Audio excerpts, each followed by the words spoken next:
परंपरेतील शहाणपण आणि तणाव नियोजन शीर्षक जरी समजा भारदस्त असलं तरी सुद्धा माझं या परंपरेतल्या शहाणपणाकडे लक्ष जाऊन फक्त 2च महिने झालेले आहेत.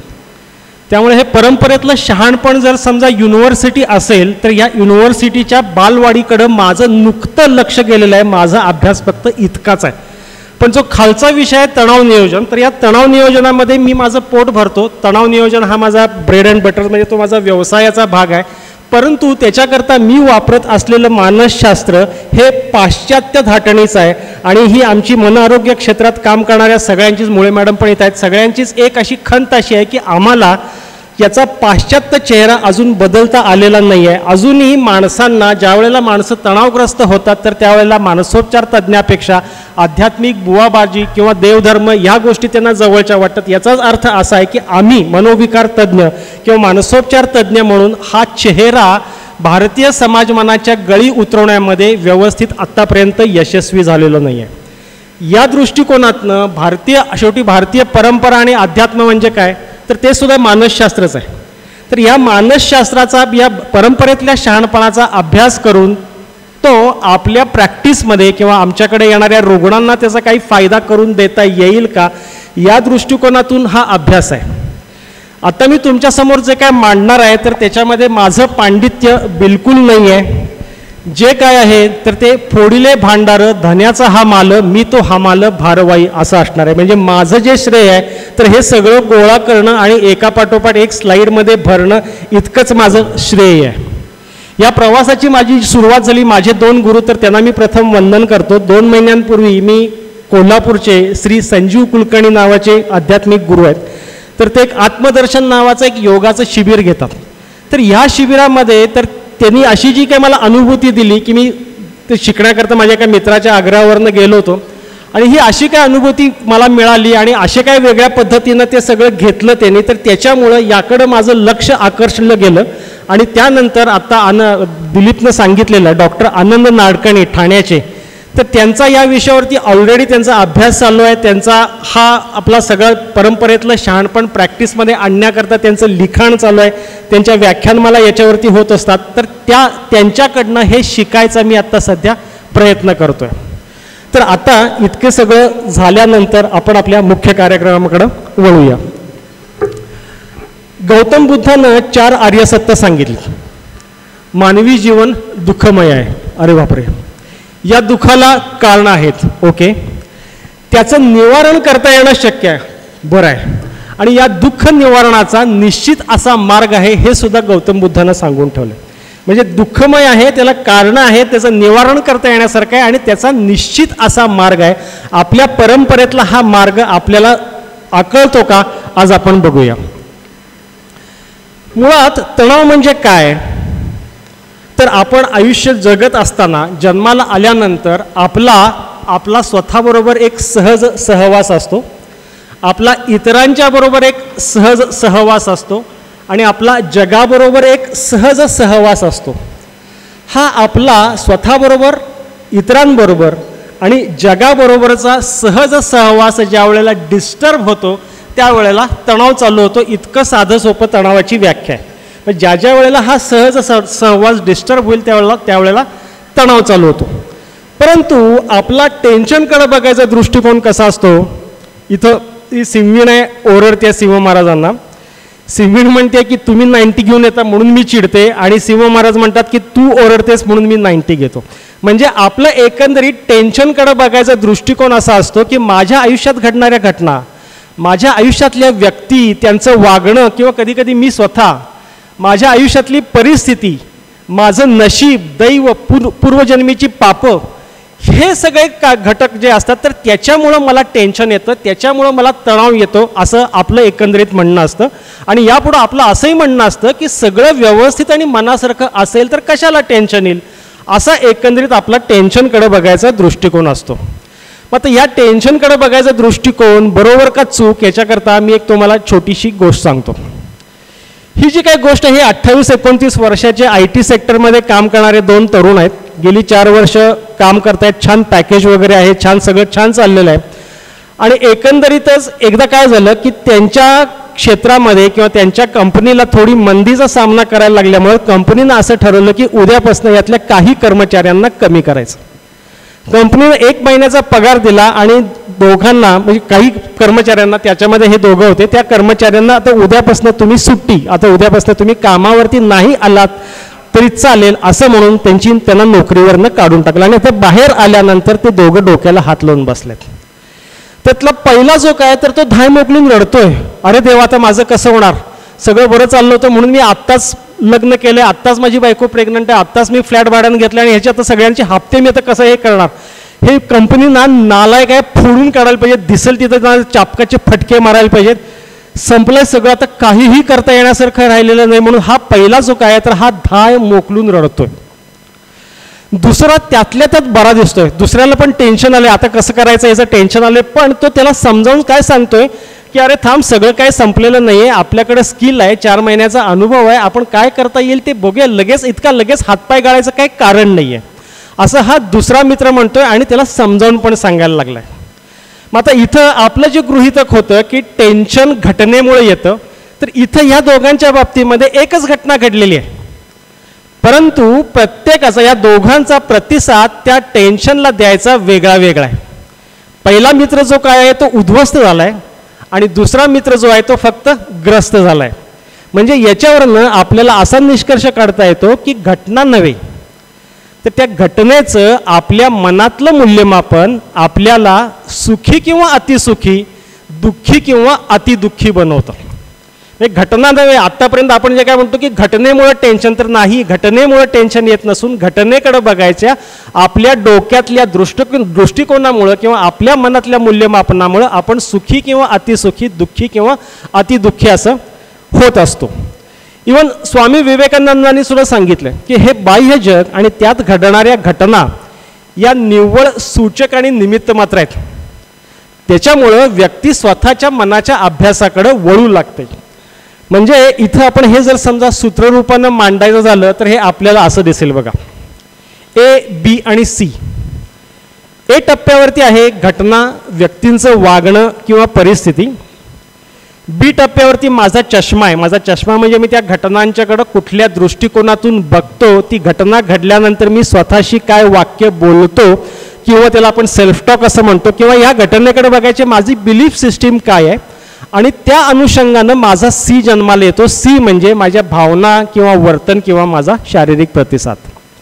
आत्तापर्यंत आपण असं म्हणत होतो की ए मुळे सी जन्माला येतो, म्हणजे घटनेमुळे भावना जन्माला येतात, घटनेमुळे टेन्शन जन्माला येतं. आत्ताच मी या उदाहरणात तुम्हाला असं दाखवून दिलं की घटनेकडे बघायच्या आपल्या दृष्टिकोनामुळं आपल्याला शारीरिक प्रतिसाद येतात. आता हे जे काय आहे तर हे सगळ्यात पहिलं टेन्शनचं उदाहरण. म्हणजे अर्जुनानं ते टाकलेलं आहे खाली गांडीव आणि तो डोकं धरून बसलेला आहे, त्याचं वर्णन पण फार भारी केलेलं आहे. म्हणजे टेन्शनचे शरीरावरती कसे परिणाम होतात त्याचं हे वर्णन आहे. गात्र्याची गळती माझी होतसे तोंड कोरडे, शरीरी सुटतो कंप उभे रोमांच राहती, गांडीव न टिके हाती सगळी जळते त्वचा, न शक्यची उभा राहू मन हे भ्रमले जसे, असे रणात बोलूनी शोका वेगात अर्जुन, धनुष्यबाण टाकूनी रथी बैसुनी राहिला. हे इतकं प्रातिनिधिक उदाहरण आहे. हे आपल्याला पावला पावलाला हे आपला अर्जुन होत असतो आणि आपण म्हणत राहतो की घटनेमुळे टेन्शन आलं. इथं श्रीकृष्णानं काय केलं, आता याचा घटनेकडे बघायचा अर्जुनाचा दृष्टिकोन कसा आहे बघा, की अरे रे केवढं पाप आम्ही आरंभिलं, असं लोभे राज सुखासाठी मारावे स्वजनासजे, असं अर्जुनाचा त्या एकडे बघायचा, म्हणजे त्या युद्धाकडे बघायचा, त्याचा बी आहे. पण श्रीकृष्ण काय करतो, आपण काउन्सिलिंग करतो किंवा एखाद्याला समजावून सांगतो म्हणजे काय करतो, तर आपण त्याचा बी बदलायचा प्रयत्न करतो, म्हणजे त्याचा दृष्टिकोन बदलायचा, त्या गोष्टीकडे बघायची नजर बदलायचा प्रयत्न करतो. श्रीकृष्ण त्याच घटनेला त्याला वेगळा बी देतो. तो म्हणतो की अरे तू जांभई द्यायला म्हणून तोंड उघडलंयस आणि त्यावेळेला अवचित तुझ्या तोंडामध्ये पिकलेलं जांभूळ पडतंय, तशा पद्धतीनं हा संग्राम तुझ्यासमोर उभा टाकलेला आहे. तर हे क्षुद्र हृदय दौर्बल्य तुझं जे काय आहे तर ते सोडून दे, लढाई कर, जे तुझा स्वधर्म आहे तर त्याचं पालन कर, लढाई कर, जिंकशील तर राज्य करशील, मरशील तर स्वर्गात जाशील. म्हणजे इथं श्रीकृष्ण अर्जुनाचा काय करतो तर अर्जुनाचा बी बदलून देतो. मगाशी स्वामी विवेकानंदांनी पण ते सांगितलं की घटनांच्यामुळं नव्हे, घटनांच्या नंतर आपल्या मनामध्ये जे पडसाद उमटतात त्याचा आपल्याला अभ्यास करायचा आहे. म्हणजे AC ट्रॅक काय म्हणतो बघा की माझ्या त्रासाला परिस्थिती कारणीभूत आणि जोपर्यंत ए बदलत नाही तोपर्यंत माझा त्रास कसा कमी होणार, आय हॅव नो चॉईस. आणि त्यांना काही समजावून सांगायला गेलं तर यांचं असं म्हणणं असतं म्हणजे तुम्ही मलाच समजावून सांगता, म्हणजे त्यांनी पाहिजे तसं वागावं मीच तेवढं बदलावं, असं ह्या AC ट्रॅकवाल्या लोकांचं म्हणणं असतं. पण वेअर ॲज ABC ट्रॅक काय म्हणतो की माझा त्रास B वरती अवलंबून आहे. ए म्हणजे घटना, व्यक्ती आणि त्यांचं वागणं, ती परिस्थिती माझ्या 100% कंट्रोलमध्ये नाही आहे. पण माझा बी म्हणजे माझे दृष्टिकोन माझ्या कंट्रोलमध्ये असल्यामुळे त्यामध्ये जर समजा मी प्रयत्नपूर्वक बदल घडवला तर माझा त्राससुद्धा मला बदलता येईल. I have power of choice. म्हणजे काय चॉईस करायचा, या घटनेकडं कुठल्या अँगलनं बघायचा याचा चॉईस करायची पॉवर माझ्याकडे आहे, असं हे ABC ट्रॅक म्हणतो. म्हणजे ABC ट्रॅकला आपण नेहमीच्या भाषेमध्ये तो ना जरा विचारी माणूस आहे असं म्हणतो. म्हणजे विचारी माणूस आहे म्हणजे तो काय करत असतो, त्या घटनेकडे वेगळ्या वेगळ्या अँगलनं तो बघू शकत असतो. म्हणजे एकडं बघायचा बी बदलला तर सी बदलेल, हा साधा सोपा सिद्धांत. म्हणून परंपरा म्हणते की उद्धरावा स्वय आत्मा, खचू देऊ नये कधी, आत्माची आपला बंधू, आत्माची रिपू आपला. इथं या मित्राचं काय झालंय बघा, पहिल्या मित्राचं काय झालंय तर पहिल्या मित्राचं त्या अतीव टेन्शनमुळं उद्दिष्ट हरवलंय. नेमकं काय करायला पाहिजे त्याला सुचत नाही आहे. प्राधान्यक्रम म्हणजे आधी काय करायचं मग काय करायचं त्याच्या लक्षात येत नाही आहे. प्रॉब्लेम सोडवण्यापेक्षा तो ब्लेम देतोय, सिस्टीमला दोष देतोय, कंपनीला दोष देतोय, मॅनेजरला दोष देतोय.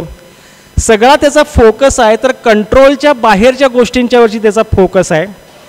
परिणामांचा विचार, अरे देवा आता माझं कसं होणार, नंतर काय होणार, याच्यावरती त्याचा इतका फोकस गेलेला आहे की आत्ता मी काय करू शकतो याच्या पर्याय काढण्यावरती त्याचं लक्ष नाही आहे.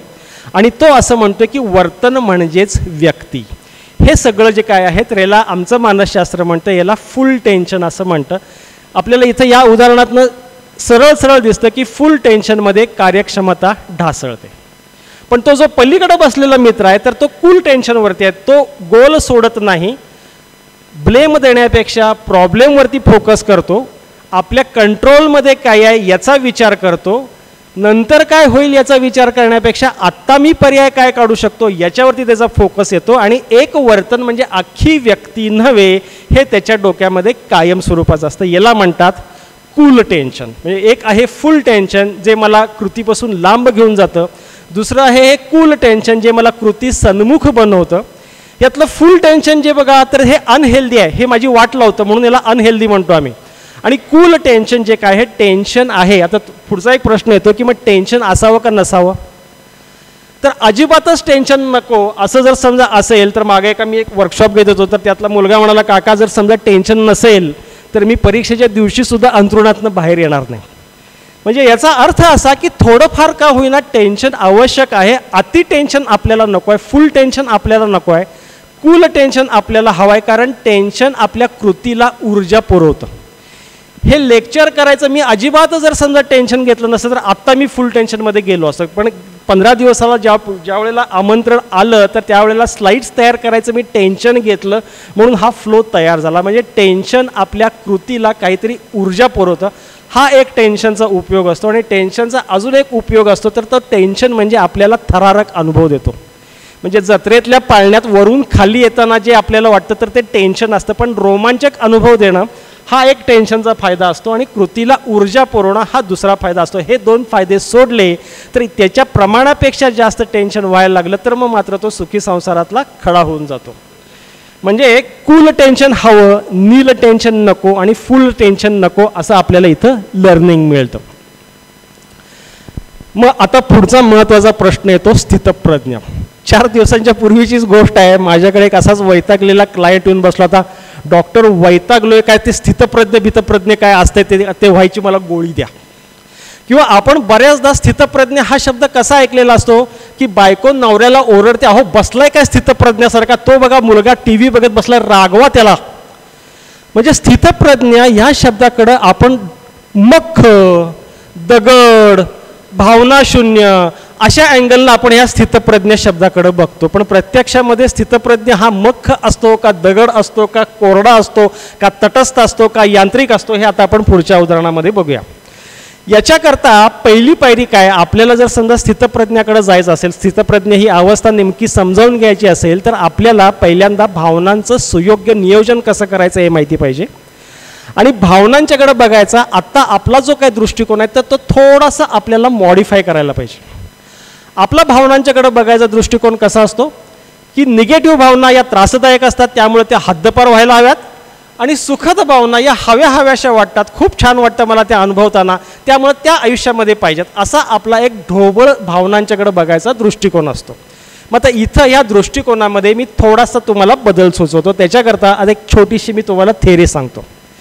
आता हे भावनांच्याबद्दल आपण बोलतोय म्हणून आता हे मी तुम्हाला बिल्डिंग दाखवतोय असं समजूया. याचं नाव आहे भावना अपार्टमेंट. भावनांच्याबद्दल बोलतोय म्हणून अपार्टमेंटचं नाव भावना अपार्टमेंट. याच्या पहिल्या मजल्यावरती आहे बेसमेंट, त्याच्यावरच्या मजल्यावरती आहे पहिला मजला, त्याच्यानंतर आहे तिसरा मजला. समजून घेण्याकरता आपण दुसरा मजला आणि मधले काही मजले काढू, आणि त्याच्यावरती आहे हा 6वा मजला आहे. म्हणजे बेसमेंट आहे, पहिला मजला आहे, तिसरा मजला आहे आणि 6वा मजला आहे. आता कुठल्या मजल्यावरती कोण कोण असतं ते सांगतो. 6व्या मजल्यावरती राहतं फुल टेन्शन. मगाशी आपण बघितलेलं फुल टेन्शन, आपली वाट लावणारं जे टेन्शन असतं ते फुल टेन्शन 6व्या मजल्यावरती राहतं. त्याच्यामध्ये कुठल्या कुठल्या भावना येतात तर संताप, चिंता, नैराश्य, खंत, ह्या सगळ्या आदिम भावना ज्या आहेत तर ह्या सगळ्या फुल टेन्शनच्या या 6व्या मजल्यावरती राहतात. बेसमेंटला असतं नील टेन्शन. नील टेन्शनमध्ये कोण कोण असतं, आळस, अहंकार, अति आत्मविश्वास, बेफिकिरी, बेदरकारी. आता तुम्हाला जर समजा मी विचारलं की आळस ही भावना पॉझिटिव्ह का निगेटिव्ह, तर तुम्ही लगेच निगेटिव्ह असं म्हणता, पण प्रत्यक्षामध्ये आळस अनुभवात असताना आपल्याला अतिशय मस्त वाटत असतं. म्हणजे अनुभवताना आळस ही भावना अतिशय सुखद आहे, परंतु त्याचा परिणाम निगेटिव्ह आहे, त्यामुळे आपण आळसाला निगेटिव्ह भावना म्हणतो, पण प्रत्यक्षात अनुभवताना ती अतिशय सुखद भावना आहे. पहिल्या मजल्यावरती कोण कोण असतं तर आनंद, समाधान, प्रसन्नता, आत्मविश्वास, ही सगळी मंडळी पहिल्या मजल्याला राहतात. आणि तिसऱ्या मजल्यावरती कूल टेन्शन राहतं. कूल टेन्शन म्हणजे मला माझ्या उद्दिष्टाकडे घेऊन जाणारं जे टेन्शन आहे त्याला आपण कूल टेन्शन असं म्हणतो. याच्यामध्ये कोण कोण राहतं तर हळहळ, म्हणजे नैराश्याची आता इथं होते हळहळ. नैराश्य म्हणतं संपलंय सगळं, काही करता येण्यासारखं शिल्लक राहिलेलं नाही, एव्हरीथिंग इज फिनिश्ड. हळहळ म्हणते घडू नये ते घडलं. खंत म्हणते मी जबाबदार, माझ्यामुळे सगळी वाट लागली, मी जबाबदार, मी नालायक. पश्चाताप म्हणते माझं वागायला चुकलं. संताप म्हणतो तुझ्यामुळे वाट लागली, तू नालायक. चिडचिड म्हणते की तुझं वागणं मला बिलकुल पसंत नाही आहे. चिंता म्हणते अरे बापरे महाभयंकर घडलं तर. काळजी म्हणते की महाभयंकर घडू नये याच्याकरता मी आत्ता काय करू शकतो. म्हणजे ह्या सगळ्या कूल टेन्शनच्या भावना आहेत, तर ह्या मला कृतीला ऊर्जा देतात, योग्य कृतीकडे मला घेऊन जातात, म्हणून या सगळ्या मला उपयुक्त भावना आहेत. मग आता तुम्ही म्हणाल की वा वा छान आहे भावना अपार्टमेंट, इथल्या पहिल्या मजल्यावरचे सगळे फ्लॅट आम्हाला द्या, तर ते सगळे फ्लॅट घेता येते. ते घ्यायचं झालं तर भावना अपार्टमेंट सगळं वापरायला लागतं. हे भावना अपार्टमेंट कसं वापरायचं तर जो 6वा मजला आहे फुल टेन्शनच्या भावना आहेत, त्या आदिम भावना आहेत, त्या येतच राहणार आहेत, पण ते वापरताना आपण कसं वापरायचं की फुल टेन्शनला 6व्या मजल्यावरती जसं आपण पेईंग गेस्ट म्हणून राहतो की कधीतरी जातो, तर ते 6व्या मजल्याला पेईंग गेस्ट म्हणून राहायचं. तिसरा मजला जो आहे तो मला खूप उपयुक्त आहे, तर त्याच्यामुळं तो 11 महिन्याच्या लिव्ह अँड लायसन्सच्या करारानं तो भाड्यानं घ्यायचा. आणि असं जर समजा केलं तर मग आपल्याला पहिल्या मजल्यावरती अधूनमधून राहायला मिळतं. आणि बेसमेंट जे आहे तर ते बेसमेंट राहण्याकरता वापरायचं नाही, ते कधीतरी गाडी लावण्यापुरतं तिथं वापरायचं. हे अशा पद्धतीनं भावना अपार्टमेंट आपल्याला वापरता यायला पाहिजे. हे जे काय आहे तर हे सगळं भावनांचं नियोजन, 2 पद्धतीच्या भावना, त्या 2 भावनांच्या मध्ये परत सब डिव्हिजन, म्हणजे निगेटिव्हमध्ये पण हेल्दी निगेटिव्ह, अनहेल्दी निगेटिव्ह, पॉझिटिव्हमध्ये सुद्धा हेल्दी पॉझिटिव्ह, अनहेल्दी पॉझिटिव्ह, असं वर्गीकरण हा स्थितप्रज्ञाचा जो चेला असतो, म्हणजे ज्याचा स्थितप्रज्ञ होण्याकडे प्रवास, स्थितप्रज्ञाला काय तो त्याच्या पलीकडे असतो. पण स्थितप्रज्ञ व्हायची पहिली पायरी कुठली असेल तर हे भावना अपार्टमेंट आपल्याला व्यवस्थित वापरता यायला पाहिजे. म्हणजे इथं आपल्या असं लक्षात येतं की सकारात्मक भावनांच्या मध्ये परत 2 भाग आपण इथं केलेत की हेल्दी पॉझिटिव्ह आणि अनहेल्दी पॉझिटिव्ह. हे खाली जे आहे तर हे अनहेल्दी पॉझिटिव्ह आहेत, वरती आहेत ते हेल्दी पॉझिटिव्ह आहेत. अनहेल्दी निगेटिव्ह 6व्या मजल्याला फुल टेन्शनचे, आणि हेल्दी निगेटिव्ह कूल टेन्शनचे 3ऱ्या मजल्याला. आणि हे अशा पद्धतीनं आपल्याला वापरता यायला लागलं तर मग कालांतरानंतर आपल्याला पुढचे मुद्दे मी जे व्याख्यानामध्ये सांगणार आहे तर ते आपल्याला समजायला लागतील. मग आपल्याला स्थितप्रज्ञाच्या पातळीपर्यंत जाणं हे सोपं. पण पहिली पायरी हे भावना अपार्टमेंट आपल्याला व्यवस्थित वापरता यायला पाहिजे. मग आता स्थितप्रज्ञ कसा असतो ते बघूया एकदा. आलोच इथंपर्यंत तर स्थितप्रज्ञाचं वर्णन असं करते गीता की नसे दुःखात उद्वेग सुखाची लालसा नसे, नसे तृष्णा भय क्रोध तो स्थितप्रज्ञ संयमी. म्हणजे काय इथं दुःख जे काय आहे तर ते हेल्दी निगेटिव्ह आहे दुःख. कारण का तर त्याच्यामध्ये उद्वेग नाही आहे. उद्वेग म्हणजे परत अनहेल्दी निगेटिव्ह झाला. सुख जे काय आहे तर हे हेल्दी पॉझिटिव्ह आहे आणि लालसा जी आहे तर ही अनहेल्दी पॉझिटिव्ह आहे. त्यामुळे लालसा नको आहे, उद्वेग नको आहे. असं झालं तर मग आपण तिसऱ्या मजल्यावरती कूल टेन्शनला यायला लागतो. त्याच्यानंतर खालचा जो श्लोक आहे तो बघूया आपण. प्रिय लाभे नको हर्ष, नको उद्वेग अप्रिये, बुद्धी निश्चल निर्मोह ब्रह्मी ज्ञानी स्थिरावला. म्हणजे इथं काय सांगितलं आहे परंपरेनं की आनंद आणि उन्मादमध्ये फरक आहे. आनंद जो काय आहे हा हेल्दी पॉझिटिव्ह आहे आणि उन्माद जो काय आहे हा अनहेल्दी पॉझिटिव्ह आहे. तिकडं आपल्याला जायचं नाही आहे. आणि बुद्धी निश्चल निर्मोह म्हणजे काय तर एकत्रितपणे योग बुद्धी. अशा पद्धतीनं आपण निर्मोह जर समजा झालो, निर्मोह म्हणजे हट्टी दुराग्रही विचारांचा अभाव, तर मग आपल्याला निश्चलतेमुळं संयमामुळं ठाम ॲसर्टिव्ह वृत्ती लाभते आणि मग आपल्याला ही बुद्धी निश्चल निर्मोह ही जी अवस्था आहे तर ही प्राप्त होते आणि मग ब्रह्मी ज्ञानी स्थिरावला अशी आपल्याला कंडिशन आणता येऊ शकते. त्यानंतर अजून एक स्थितप्रज्ञाबद्दल परंपरा काय म्हणते बघूया. निस्संग निरहंकार उत्साही धैर्य मंडित, फळो जळो चळेना तो करता सात्विक बोलला.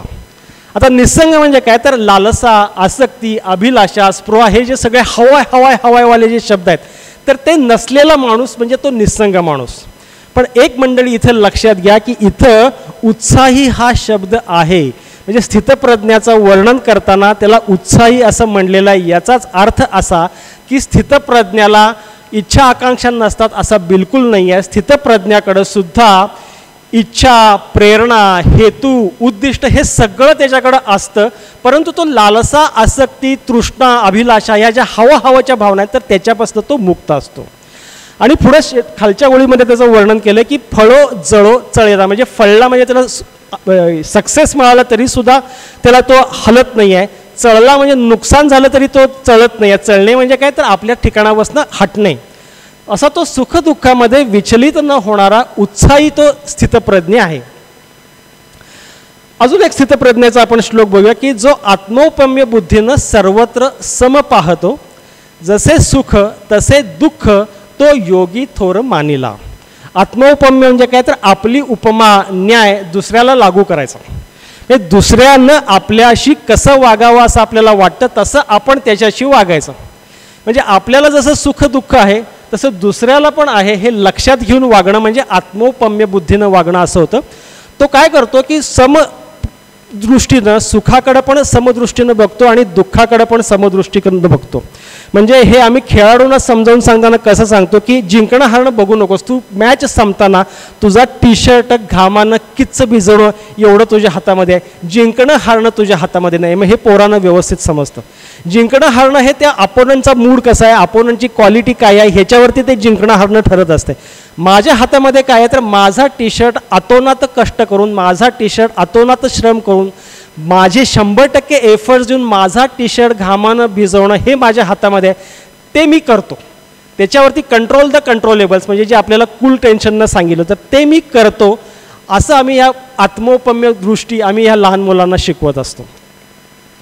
आणि त्याच्यानंतर स्थितप्रज्ञाचा अजून एक शेवटचा श्लोक तुम्हाला सांगतो की सर्व भूतास जी रात्र जागतो संयमी तिथं, सर्व भूते जिथे जागी ज्ञानी योग्यास रात्रती. म्हणजे काय तर इतर जण ज्या वेळेला फळाविषयी जागे आणि कर्तव्याविषयी झोपलेले, हक्कांच्या विषयी जागे परंतु जबाबदारीबद्दल झोपलेले असतात, त्यावेळेला स्थितप्रज्ञ भोगाविषयी झोपलेला असतो आणि संयमाविषयी जागा असतो. अशा पद्धतीनं हा स्थितप्रज्ञ जगामध्ये वावरत असतो. मग आता महत्त्वाचा प्रश्न येतो की स्थितप्रज्ञ व्हायचं असेल तर काय करायचं. तर सगळ्यात महत्त्वाचा मुद्दा पूर्वग्रह ओळखायला शिकायचं. पूर्वग्रह म्हणजे आपली मतं असतात. आपल्यात एक उदाहरण सांगतो की फॉर एक्झाम्पल एका ऑफिसमध्ये एक प्रोजेक्ट मॅनेजर आहे आणि त्याचा एक आवडता माणूस आहे आणि एक नावडता माणूस आहे आणि त्याला एका प्रोजेक्ट करण्याकरता टीम बिल्ड करायची आणि त्याच्या आवडत्या माणसाकडं तो प्रोजेक्ट करण्याकरता लागणारं जे आवश्यक स्किल आहे ते नाही आहे, पण तो आवडता माणूस आहे आणि नावडत्या माणसाकडं मात्र ते स्किल आहे. मग आता यानं आवडता आणि नावडता हे जर समजा पूर्वग्रह मध्ये आणले तर तो टीम चांगली डेव्हलप करू शकेल का? नाही करू शकणार. म्हणजे इथं यानं पहिली गोष्ट काय करायला लागते तर पूर्वग्रह स्थितप्रज्ञाकडे जायचं असेल तर पूर्वग्रह सोडणं ही पहिली गोष्ट. त्याच्यानंतर परंपरा असं सांगते की संस्कार पराधीनता सोडा. म्हणजे काय तर आधी जे तुमच्यावरती संस्कार झालेले आहेत, बॉन्डेज ऑफ प्रिव्हियस कंडिशन, म्हणजे आधी अनुभवातनं आपण जी मतं तयार करून ठेवलेली असतात लोकांच्याबद्दल, परिस्थितीबद्दल, स्वतःबद्दल, त्या मतांचा आपल्याला हळूहळू त्याग करायला शिकायला पाहिजे. तर मग आपली बुद्धी ही शुद्ध बुद्धी होईल. शुद्ध बुद्धी म्हणजे नॉन जजमेंटल बिलीफ आणि त्याचा आपल्याला सातत्यानं सराव करायला पाहिजे. असं जर समजा आपण करायला लागलो तर मग कालांतरानंतर आपल्या डोक्यामध्ये ऑटोमॅटिक येणारे विचार हे तर्कशुद्ध विचार यायला लागतील. विनोबाने या तर्कशुद्ध विचारांना स्वयंसत्य, म्हणजे त्याला काय ते तुझं मत आहे असं नाही आहे, म्हणजे फॅक्ट का ओपिनियन, तर आपण फॅक्ट या दृष्टिकोनातनं त्याचा आपण विचार करायला लागू. युजली बऱ्याचदा काय असतं की आपण सिनेमा कसा होता रे, चांगला किंवा वाईट, तो प्रत्यक्षामध्ये कसं कळणार चांगला किंवा वाईट, हे मी दिलेलं ओपिनियन आहे. तर आपण माझं जे काय मत म्हणून जे मांडत असतो तर ही मतं आपल्याला हळूहळू काढून टाकून फॅक्ट काय आहे तर हे बघता येणं म्हणजे शुद्ध बुद्धीकडची प्रॅक्टिस करणं, हे याचा आपल्याला सराव करायला हवा. त्याच्यानंतर पुढचा महत्त्वाचा प्रश्न आहे की इच्छापूर्ती करता बाह्य जगाकडं कमीत कमी बघायचं आणि संतोषाचं घर आपल्यामध्येच आहे हे डोक्यामध्ये तो स्थितप्रज्ञ ठेवत असतो. म्हणजे जेवण घरगुती असू दे किंवा पंचतारांकित, अन्नाची रसास्वादता त्याच्यामध्ये नाही याचं भान ठेवायचं. त्याच्यानंतर तो काय करतो की व्यक्तिगत इच्छांना सामाजिक रूप देतो. म्हणजे खूपदा आमच्याकडं असं असतं की एक पालकांची मुलं स्पेशल चाइल्ड असतात, म्हणजे मतिमंद असतात किंवा ऑटिस्टिक असतात, गतिमंद असतात. तर हे पालक आपल्या मुलाची मदत करता करता ते आपल्या मुलाला मदत करता करता अशी मुलं असलेल्या इतर पालकांचा एक सपोर्ट ग्रुप तयार करतात, बाकीच्या पालकांना मदत करायला लागतात. अशा मुलांच्याकरता शाळा काढतात. म्हणजे आपल्या व्यक्तिगत इच्छांना ज्या वेळेला सामाजिक रूप आपण द्यायला लागतो, आपण ज्या वेळेला मोठं मोठं करायला लागतो त्यावेळेला आपण स्थितप्रज्ञाकडे वाटचाल सुरू करतो. प्रक्रिया आनंददायी करणं हे आणखीन एक गोष्ट आपल्याला करता येऊ शकते. म्हणजे साधंच जेवण आहे पण ते जेवून आपण यजमानांना छान वा मस्त झालं होतं असा मोकळा अभिप्राय आपण देऊ शकतो. इतक्या छोट्या छोट्या गोष्टींच्या मध्ये आपल्याला ती प्रक्रिया आनंददायी करता येऊ शकते. त्याच्यानंतर आरोग्यासाठी हितकर असलेल्या इच्छेला प्राधान्य द्यायचं. म्हणजे काय करायचं तर साखर जर समजा आपल्याला झाली असेल आणि पथ्य पाणी करायचं असेल तर गोडाच्या ठिकाणी फलाहार घ्यायचा. म्हणजे आरोग्यासाठी जे हितकर आहे ते आपण वेचायचं. आणि शेवटची महत्त्वाची गोष्ट की आत्मविकासाकडे नेणाऱ्या इच्छेला स्वतःचं प्रमुख उद्दिष्ट करायचं. मग याच्यामध्ये व्यवसायातली निपुणता असेल किंवा छंदामधला आनंद असेल तर याला मी माझा लाईफ गोल केला तरीसुद्धा माझी पातळी हळूहळू त्या आदिमकडून प्रगतकडून उन्नतकडे जायला चालू होते. आणखीन काय करता येईल, स्थितप्रज्ञ काय करतो, आपल्याला एकंदरीत जगत असताना सुख हवंसं वाटणं आणि दुःख नकोसं वाटणं या आदिम भावना आहेत, या आदिम प्रेरणा आहेत. पण ते येणारच नाही असं आपण म्हणू शकत नाही. मग स्थितप्रज्ञ काय करतो ते बारकाईने बघायचं. स्थितप्रज्ञ दुःखाला धैर्यानं सामोरं जातो. म्हणजे काय करतो तर FWC वरती काम करतो. FWC म्हणजे फॅक्टर्स विदिन कंट्रोल. आणि फॅक्टर्स बियॉन्ड कंट्रोल काय असतो, तो जो काय रेटा असतो तर त्याचा तो रेटा प्रतिकार न करता सहन करतो. प्रतिकार न करता सहन म्हणजे काय तर आता मला काहीतरी एक डायग्नोसिस निघालं, मी फॉर एक्झाम्पल मला डायबिटीस सुरू झालं आहे आणि आता मला गोळी घ्यायला लागते. काय आहे, मी गोळी खातोय, पथ्य पाणी पाळतोय, पण तो जो रेटा आहे तर तो मी कुरकुर करत करतोय. काय माझ्या नशिबाला आलंय, माझ्याच मागं सगळं लागलंय. तर हे कुरकुर न करता प्रतिकार न करता जर समजा आपण सहन करायला लागलो आणि फॅक्टर्स विदिन कंट्रोल म्हणजे माझ्या नियंत्रणामध्ये जे आहे त्याच्यावरती मी काम करत राहिलो तर मग मी स्थितप्रज्ञ व्हायचे चान्सेस वाढतात. आणि सुखाकडे कसं बघावं तर क्षणिक सुख आणि लांब पल्ल्याचं समाधान असा आपल्याला फरक करता यायला पाहिजे. म्हणजे माशाला कसं आमिष जे असतं तर ते क्षणिक सुख असतं, ते लक्षात लगेच मिळणार असतं. पण त्याच्यामुळे लाँग टर्मचं काय गोल होतं, लाँग टर्मचा काय त्याचा घोळ होतो तर लाँग टर्ममध्ये तो त्याच्यामध्ये अडकतो आणि जीव गमावून बसतो. तर तसं समोरचं सुख हे क्षणिक सुख आहे का, आणि ते जे माझं लांब पल्ल्याचं समाधान आहे तिकडं मला घेऊन जाणार आहे का, याचं भान आपल्याला ठेवायला हवं. तर अशा पद्धतीनं स्थितप्रज्ञ काम करतो. आणखीन सगळ्यात शेवटी हळव्या जागांचं भान तो नेहमी ठेवतो. हळव्या जागा म्हणजे काय, की माझ्या काहीतरी निसरडे काहीतरी स्पॉट्स असतात. म्हणजे काही काही ठिकाणी माझा पाय घसरायची शक्यता असते. म्हणजे मला काही काही गोष्टी खूपच आवडतात, त्या ठिकाणी माझा पाय घसरायची शक्यता असते, मी सेल्फ डिफिटिंग वागायची शक्यता असते. याचं भान तो स्थितप्रज्ञ ठेवतो. आणखीन त्याचं सतत प्रगत भावनांच्याकडनं उन्नत भावनांच्याकडं जायचं त्याचं ध्येय असतं. आता इथं मी आदिम भावना, प्रगत भावना, उन्नत भावना असे काही शब्द आता माझ्या बोलण्यामध्ये तर यायला लागलेत. तर या काय असतात, तर हे आपण मेंदू विज्ञानातनं समजून घ्यायचा प्रयत्न करूया. तर मेंदू विज्ञान, आता हे इथं तुमच्यासमोर मी हा मेंदूचा एक क्रॉस सेक्शन ठेवला आहे. माझ्या साईडला जी काय आहे तर ही पाठची बाजू आहे, तो खाली जो आहे तो छोटा मेंदू आहे. मेंदू असा रंगीत नसतो, फक्त आपल्याला समजून घेण्याकरता हे रंग त्याला दिलेले आहेत. एक लाल जो काय भाग आहे तर त्याला म्हणतात लिम्बिक सिस्टीम. हिरवा जो काय भाग आहे त्याला म्हणतात सेरेब्रल कॉर्टेक्स. आणि जो पुढचा म्हणजे कपाळाच्या मागचा जो काय भाग आहे तर त्याला म्हणतात प्रीफ्रॉन्टल निओकॉर्टेक्स. उत्क्रांती काय सांगते की माणसाच्या मेंदूचा जो काही विकास झाला आहे तर हा कण्यापासून कवटीपर्यंत झाला आहे. हे सगळ्यात सुरुवातीला ज्या वेळेला मनुष्य प्राण्याचा माकडाच्याही मागं जे काय असेल तर त्यावेळेला नुसता पाठीचा कणा आणि त्या पाठीच्या कणामध्ये असलेला मज्जारज्जू होता. सगळ्यात सुरुवातीला डेव्हलप झाली ती लिम्बिक सिस्टीम डेव्हलप झाली, म्हणजे तो लाल मेंदू डेव्हलप झाला. तो कधी डेव्हलप झाला तर तो साधारण 70,000 वर्षांपूर्वीपर्यंत तो डेव्हलप व्हायला लागला. त्यावेळच्या माणसासमोर जी आव्हानं होती ती आव्हानं होती ही जीवशास्त्रीय आव्हान होती. ही जी काय आहे तर तुम्हाला मी सांगतो, तो तणाव निर्माण का होतो, त्याच्यात मेंदू विज्ञानाचा कसा त्याचा रोल आहे, आणि हे तणाव नियोजनावरती काम करणं का अवघड आहे हे समजावून घ्यायचा प्रयत्न करूया आपण. तर ह्या 70,000 वर्षांच्या पूर्वी ज्या वेळेला माणूस तयार व्हायला लागला तर त्यावेळेला त्याच्यासमोर आव्हानं जी होती तर ती फक्त जीवशास्त्रीय आव्हानं होती. जीवशास्त्रीय म्हणजे जीवावरती बेतणारे धोके असायचे. तर यांना प्रतिसाद देण्याकरता या माणसामध्ये निसर्गानं फक्त 3 प्रतिसाद ठेवलेत.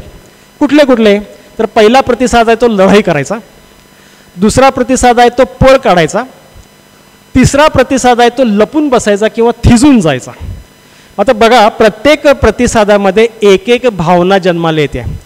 लढण्याच्या प्रतिक्रियेमध्ये आक्रमक भावना आहे, संताप, क्रोध इथं जन्माला येतो. पळण्याच्या प्रतिसादामध्ये पलायनवाद म्हणजे भीती जन्माला येते. लपण्याच्या प्रतिसादामध्ये, थिजून जाण्याच्या प्रतिसादामध्ये थिजलेली असहाय्यता आहे, तिथं नैराश्य जन्माला येतं.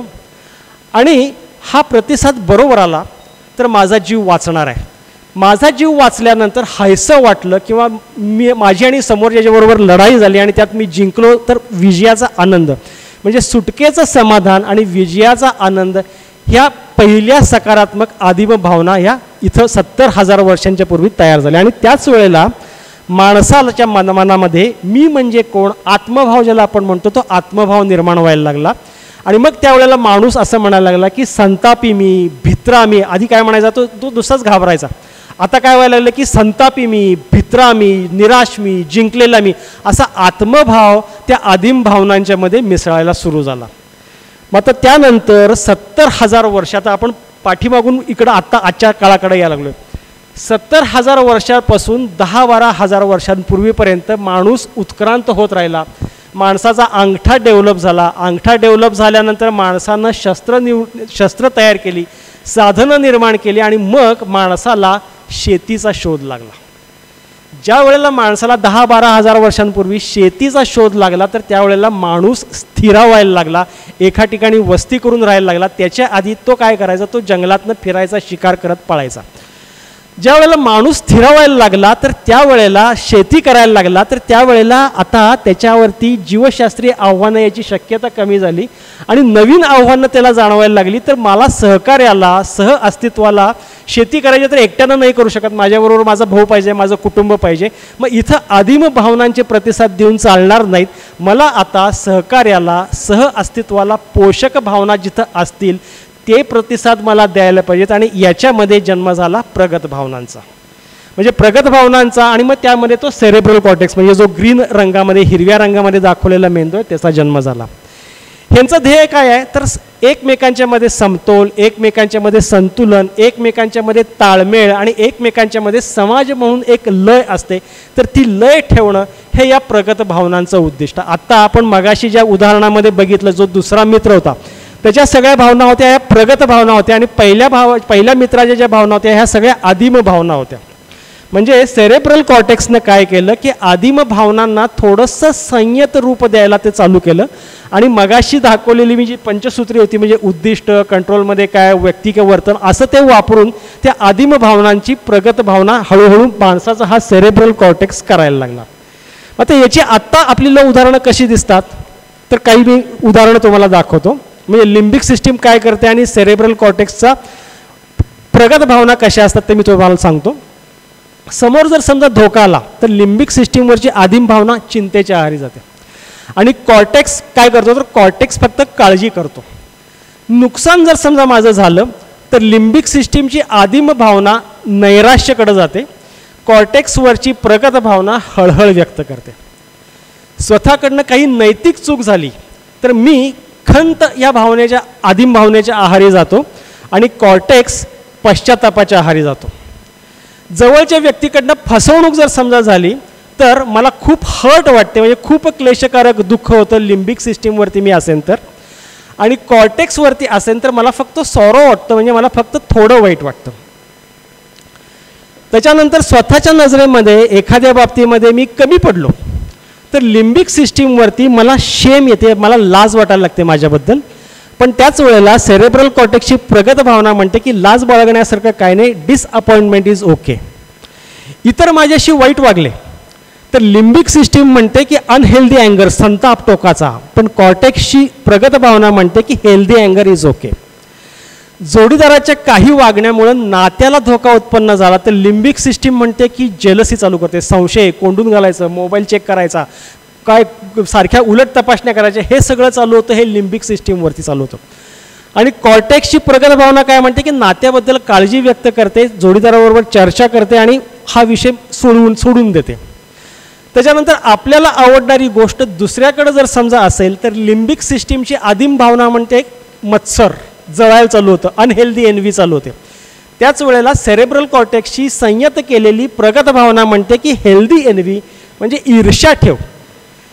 मत्सर काय करतो, तू गाडी घेतली असते ते तुझ्या गाडीवरती तू बघत नसताना मी ब्लेड मारतो, तुझ्या गाडीवरती मी दगड मारतो, हे मत्सर करतो. आणि ईर्ष्या काय करते की चला अशीच गाडी मला मिळवण्याकरता माझ्या प्रयत्नांच्यावरती फोकस ठेवते, अशी ती ईर्ष्या करते.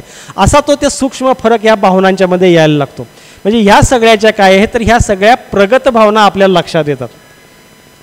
परंपरा काय म्हणते की विषयांचे करी ध्यान त्यास तो संग लागिला, संगातून फुटे काम क्रोध कामात ठेवला. म्हणजे काय तर उद्दिष्टांच्या बद्दल लळा लागला, संग म्हणजे आकर्षण निर्माण झालं की त्यातनं तीव्र आसक्ती जन्माला येते. तीव्र आसक्ती म्हणजे काम. तीव्र आसक्ती आपण ह्या मेंदू विज्ञानाच्या दृष्टिकोनातून समजून घेताना कशी, तीव्र आसक्ती म्हणजे जीवन मरणाचा प्रश्न. म्हणजे ज्या वेळेला मी तीव्र आसक्तीनं एखाद्या गोष्टीकडे बघतो त्यावेळेला तो जीवन मरणाचा मी प्रश्न करतो आणि जीवन मरणाचा प्रश्न केला की आदिम भावना या ठरलेल्या. म्हणून यातनं या आसक्तीतनं काय निर्माण होतो तर काम निर्माण होतो. काम म्हणजे मोह, मला हवं हवं हवं हवं. याला परिस्थिती जर समजा अनुकूल असेल तर लोभ जन्माला येतो आणि परिस्थिती जर समजा प्रतिकूल असेल तर त्यातनं क्रोध जन्माला येतो. आता इथं हा फोटो दाखवला आहे, हा माझ्या गाडीचा फोटो आहे. नवीन छान गाडी घेतलेली होती आणि मी आदिम भावनांच्या पातळीवरती होतो. माझी गाडी म्हणजे माझं एक्सटेन्शन, मी गाडी घेतली, नवीन गाडी घेतली, मी किती ग्रेट, अशा सगळ्या पातळीवरती मी होतो. आणि ही गाडी मी घासली. ही गाडी मी घासली म्हटल्यानंतर आता ती आसक्ती होती ना, माझी गाडी घासणं म्हणजे मी स्वतःला घासल्यासारखं झालं, माझ्या जीवन मरणाचा तो प्रश्न झाला. आणि मी इतका भयंकर चिडलो की काय बिल्डिंग आहे, असे कसे रस्ते केलेले आहेत आणि हे असं कसं पार्किंग करून ठेवलेलं आहे, भयंकर चिड भयंकर संताप झाला. हे घ्यायचं कारण काय की उद्दिष्टांच्या बद्दल आपल्याला लळा जितका जास्त तेवढं आकर्षण जास्त, आकर्षण जेवढं जास्त तेवढी आसक्ती जास्त. आणि आसक्ती जर समजा असेल तर मग आपण असह्य भावनांच्या आहारी, असह्य निगेटिव्ह भावनांच्या आहारी जातो. आपल्याला व्हॉट्सॲपवरती रोज सकाळी फॉरवर्ड्स येतात, तर त्याच्यामध्ये इच्छाच करू नका हो म्हणजे तुम्हाला काय त्रास होणार नाही असं म्हणतात. पण आता मी तुम्हाला दाखवून दिलं की जो हा असतो स्थितप्रज्ञ असतो तर तो उत्साही असतो, म्हणजे त्याला इच्छा आकांक्षा असतात, तो आसक्तीच्या ट्रॅकवरती जात नाही. म्हणजे असह्य निगेटिव्ह भावना टाळायच्या असतील तर आपल्याला आसक्ती या पातळीवरती जायचं नाही आहे. आणि म्हणून पुढचा श्लोक असं म्हणतो की क्रोधातून जडे मोह. मोह म्हणजे काय तर वादळी अविवेकी विचार. आपल्याला मोह माहिती असतो म्हणजे आत्ताचा मोह की मला चॉकलेट खायला खूप आवडतं हा मोह आपल्याला माहीत असतो, किंवा मला खूप पैसे आवडतात हा मोह आपल्याला माहीत असतो. परंपरेमध्ये मोह हा शब्द ज्यावेळेला येतो तर त्यावेळेला ते वादळी अविवेकी विचार अशा अर्थानं तो शब्द घ्यायचा. क्रोधातून जडे मोह, मोहाने स्मृती लोपली. स्मृती म्हणजे काय तर आत्तापर्यंतचं शहाणपण. स्मृती लोपे बुद्धिनाश म्हणजे आत्मनाशची. म्हणजे ज्या वेळेला माझं शहाणपण जातं त्यावेळेला माझी बुद्धी जाते, आणि बुद्धी गेली, बुद्धी म्हणजे तारतम्य गेलं की आत्मनाश हा ठरलेला आहे. तर अशा पद्धतीनं या असह्य निगेटिव्ह भावना काम करत असतात. अजून एक छोटंसं उदाहरण सांगतो की असह्य भावना कशा काम करतात. इथं तुम्हाला मी 2 पोलीस दाखवतो. हे 2 पोलीस पहिलाच दिवस आहे त्यांचा. पहिल्या दोघांनाही ट्रॅफिकला टाकलेलं आहे. चौकामध्ये ट्रॅफिक नियंत्रणाचं त्यांचं काम आहे. पहिल्याच्या डोक्यामध्ये बिलीफ असा आहे कामावरती जाताना की लोकांनी वाहतूक नियमांचं योग्य पद्धतीनं पालन केलं पाहिजे, असं त्याच्या डोक्यातलं बिलीफ आहे. राईट. दुसऱ्याचं बिलीफ कसं आहे की लोकांनी वाहतूक नियमांचं पालन योग्य पद्धतीनं केलंच पाहिजे. फक्त फरक जो काय आहे तर त्या च मध्ये फरक आहे आणि त्या फोर्समध्ये फरक आहे बघा. मग आता at the end of the day दिवसच संपला आहे, कुठल्या पोलीस मामाचं डोकं सगळ्यात जास्त फिरलेलं असेल तर साहजिक दुसऱ्या पोलीस मामाचं डोकं फिरलेलं आहे, कारण तो च डोक्यामध्ये घेऊन गेलेला आहे. म्हणजे आपलं सुद्धा डोकं फिरतं त्यावेळेला आपला हा खालचा पोलीस मामा झालेला असतो. आपल्या आयुष्यातल्या लोकांनी अमुक पद्धतीनं वागलंच पाहिजे. आपला च जेवढा स्ट्रॉंग तेवढं आपलं डोकं फिरायची शक्यता जास्त. आपण हे म्हणताना म्हणतो माफक अपेक्षा, पण ती माफक अपेक्षा आपण इतक्या फोर्सनं व्यक्त केलेली असते, त्यातनं आपल्याला असं लक्षात येतं. म्हणजे कसं की लग्नाला 10 वर्ष झालीत, बायकोला काय आवडतं इतकं साधी गोष्टसुद्धा कळू नये, इतकी माफक अपेक्षासुद्धा मी ठेवायची नाही. पण ही माफक अपेक्षा सगळ्या गल्लीनं ऐकलेली असते. म्हणजे इथं ही माफक अपेक्षा नसून ती जबरदस्त मागणी असते. म्हणजे ज्या वेळेला ची बाधा होते तर त्यावेळेला त्या लवचिक अपेक्षेची होती ताठर हट्टी मागणी, आणि जेवढी मागणी तीव्र तेवढं मागणी भंगाची शक्यता जास्त, आणि मागणी भंग झाला की तिथं दुःख ठरलेलं आहे. हेच आपल्याला आवड, आस आणि हव्यास अशा शब्दांमध्ये परंपरा सांगते. परंपरा म्हणते की इंद्रिये सेवता अर्थ राग द्वेष उभे जिथे वश होऊ नये त्यास ते मार्गातील चोरची. म्हणजे काय तर इंद्रियांना विषय दिला की संतोष होतो, म्हणजे बरं वाटतं, छान वाटतं. मग इंद्रियांचे आपण लाड करायला लागलो की मग ते आपल्याला आणखीन आवडायला लागते. मग ती आवडीची गोष्टीबद्दल आपल्याला आस निर्माण होते, आणि लाड चालूच ठेवले की आसक्ती जन्माला येते असं ज्ञानेश्वरी म्हणते. आणि इथं त्यांनी वर्णन करताना कसं केलं परंपरेनं ज्ञानेश्वरांनी की हा सभ्य आसक्ती हा सभ्य दिसणारा चोर आहे. म्हणजे तो आपल्या बरोबरीनं निघाला आपल्या कंपूतनं, गाव सोडेपर्यंत तो काय आपण चोर आहे हे सांगत नाही, पण ज्या क्षणाला आपण बेसावत होतो तर त्यावेळेला तो आपल्यावरती झडप घालतो म्हणे. अजून एक फार सुंदर उपमा मला याच्यामध्ये सापडली, तर त्याच्यामध्ये अशी उपमा दिली आहे ज्ञानेश्वरांनी की बेडूक सापाकडनं गिळला जात असताना सुद्धा कीटकाला पकडण्याकरता आपली जीभ बाहेर काढतो. अरे देवा, इथं तुझा प्राण चाललाय पण तरीसुद्धा तुझं ते कीटक खाणं हे तुझं चालूच आहे. हे आमच्याकडे कसं दिसतं माहिती आहे, आमच्याकडे ज्या वेळेला व्यसनमुक्ती करता पेशंट ॲडमिट होतो, लिव्हर ॲब्सोल्युटली फुटायच्या घाईला आलेले असते, पोटामध्ये पाणी झालेलं असतं, 15-15 दिवस ICU मध्ये पेशंट असतो, आणि डिस्चार्ज घेतो, आणि डिस्चार्ज घेतल्यानंतर त्याला डॉक्टरने समजावून सांगितलं की असतं की बाबा प्यालास तर आता लिव्हर फुटायला तुझा 2 दिवससुद्धा शिल्लक राहिलेले नाही आहेत. तरी डिस्चार्ज घेतल्यानंतर तो बायकोला म्हणतो हो पुढंच मी आलो जरा कोपऱ्यावरती जाऊन. म्हणजे जीव जात असताना सुद्धा जसा बेडूक कीटकाला पकडायला जीभ बाहेर काढतो तशी ही आसक्ती माणसाला अधोगतीकडे घेऊन जात असते. त्यामुळे या आसक्तीपासून आपल्याला स्थितप्रज्ञाकडे जायचं असेल तर सावध राहायला हवं.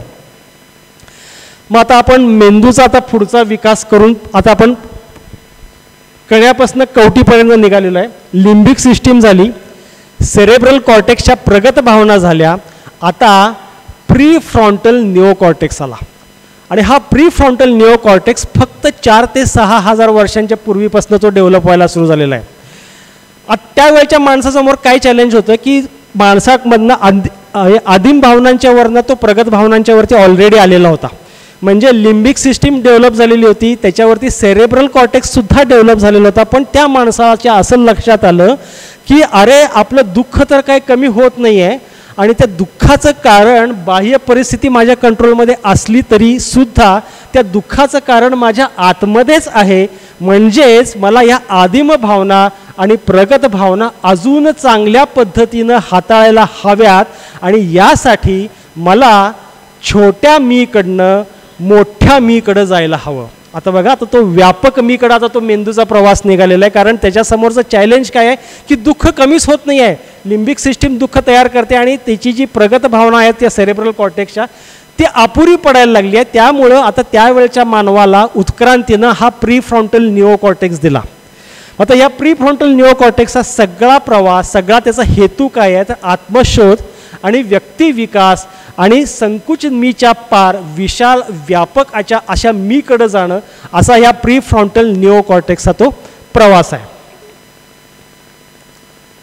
मग आता आपल्याला एक छोटासा आपण आढावा घेऊया. लिम्बिक सिस्टीममध्ये आदिम भावना जन्माला येतात. आदिम भावनांचं उद्दिष्ट काय तर जिवंत राहणं. जिवंत राहण्याकरता लिम्बिक सिस्टीमच्या भावना सगळ्या काय करतात तर फक्त मी, मला, माझं, फक्त स्वहित बघणं एवढंच फक्त लिम्बिक सिस्टीमच्या भावना करतात. एवढंच फक्त त्या आदिम भावना करतात. सेरेब्रल कॉर्टेक्स प्रगत झाला आहे, शेतीचा माणूस, शेती करणारा माणूस. तर ह्या प्रगत भावना आहेत. आता ह्या भावना म्हणतात की मी आणि तुम्ही आपण दोघं सहकार्य करू. मी माझं पण भलं बघतो आणि मी तुमचं पण भलं करायला तुम्हाला प्रयत्न करतो. म्हणजे इथं लिम्बिक सिस्टीमच्या सेरेब्रल कॉर्टेक्सच्या प्रगत भावना स्वहित आणि परहिताची सांगड घालायला लागल्या. प्रीफ्रंटल निओकॉर्टेक्सच्या उन्नत भावना आता काय म्हणायला लागला आहे तो मी आणि तुम्हीवरनं आपणवरती आलेला आहे. तो परहितामध्येच स्वहित आहे हे आता ह्या निओकॉर्टेक्सच्या लक्षात यायला लागलेलं आहे. म्हणजेच मर्यादित मीकडनं व्यापक मीकडं जायचा हा माणसाचा प्रवास या 4 ते 6 हजार वर्षातच फक्त हा सुरू झालेला आहे.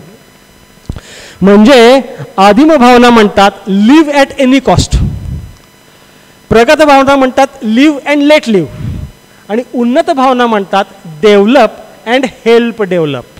म्हणजे उन्नत भावना या आदिमला नष्ट करत नाहीत, सूक्ष्म करतात आणि प्रगतला व्यक्तिमत्व विकासाला जोडायचा प्रयत्न करतात. म्हणजे इन दॅट सेन्स उन्नत भावना हे व्होल्टेज स्टॅबिलायझरचं काम करत असतात. कशा आता आपण पुढे बघूया. आता ह्या मेंदू उत्क्रांतीतनं आपण परंपरेनं जे डेव्हलप केलेले कन्सेप्ट्स आहेत तर ह्या कन्सेप्ट्सकडे थोडं येऊया. म्हणजे आपल्याला हे उन्नत भावना समजून घेण्याकरता सोपं जाईल.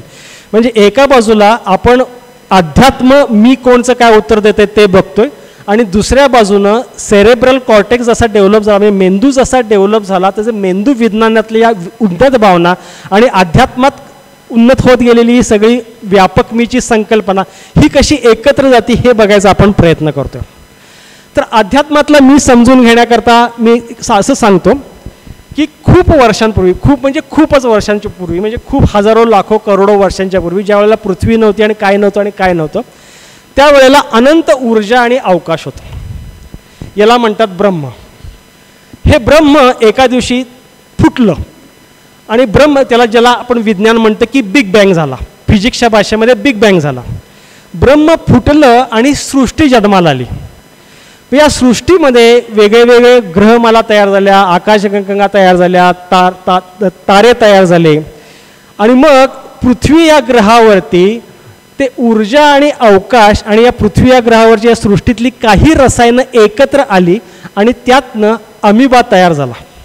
आणि हे जे काही ऊर्जा आणि अवकाश होतं हे ऊर्जा आणि अवकाश तिथं कुठं घुसलं त्याच्या अमिबा म्हणजे एकपेशीय तो प्राणी असतो, एकपेशीय असतो अमिबा. त्या अमिबाच्या एका पेशीमध्ये मायटोकॉन्ड्रिया नावाचा एक प्रकार असतो. ह्या मायटोकॉन्ड्रियाला power house of the cell असं म्हणतात. म्हणजे ते ऊर्जा स्त्रोत असतो त्या सेलचा, त्या पेशीचा तो ऊर्जा स्त्रोत असतो. या मायटोकॉन्ड्रियामध्ये एक मायटोकॉन्ड्रियल स्पेस नावाची एक जागा असते. तर त्या जागेमध्ये ते ऊर्जा आणि अवकाश येऊन बसलं. कालांतरानंतर अमिबा डेव्हलप व्हायला लागला. एका पेशीच्या अमिबाचा 2 पेशींचा अमिबा झाला, 3 पेशींचा झाला, मग एक शाखा प्राणी होण्याकडे गेली, एक शाखा जलचर होण्याकडे गेली, एक शाखा पक्षी होण्याकडे गेली, एक शाखा हे निसर्गातले झाडं झुडपं होण्याकडे गेली, एक शाखा माणूस होण्याकडे आली. प्रत्येकामध्ये ही मायटोकॉन्ड्रियल स्पेसमधली ऊर्जा आणि अवकाश हा तसाच राहिला. हे होत होत होत होत आजचा मी तुमच्यासमोर उभा आहे. आजच्या माझ्यामध्ये सुद्धा या माझ्या प्रत्येक पेशीमध्ये ह्या मायटोकॉन्ड्रिया आहेत आणि या मायटोकॉन्ड्रियामध्ये ती जी ऊर्जा आणि अवकाश आहे तर ती ऊर्जा आणि अवकाश ती आत्ता सध्या तिथं आहे. आणखीन माझ्यामध्ये जे न्यूरॉन्स असतात, न्यूरॉन्स म्हणजे ज्या माझ्या मज्जापेशी असतात त्या एकमेकांना जिथं चिकटलेल्या असतात म्हणजे एकमेकांना जिथं जोडलेल्या असतात त्याला सायनॅप्टिक क्लेफ्ट असं म्हणतात. म्हणजे दोन पेशींच्या मध्ये ती एक मध्ये ती थोडीशी जागा असते, तिथं ती थोडीशी ऊर्जा आणि अवकाश असतो की तिथं जिथून विद्युत स्पंदनं या पेशीतनं त्या पेशीमध्ये जातात.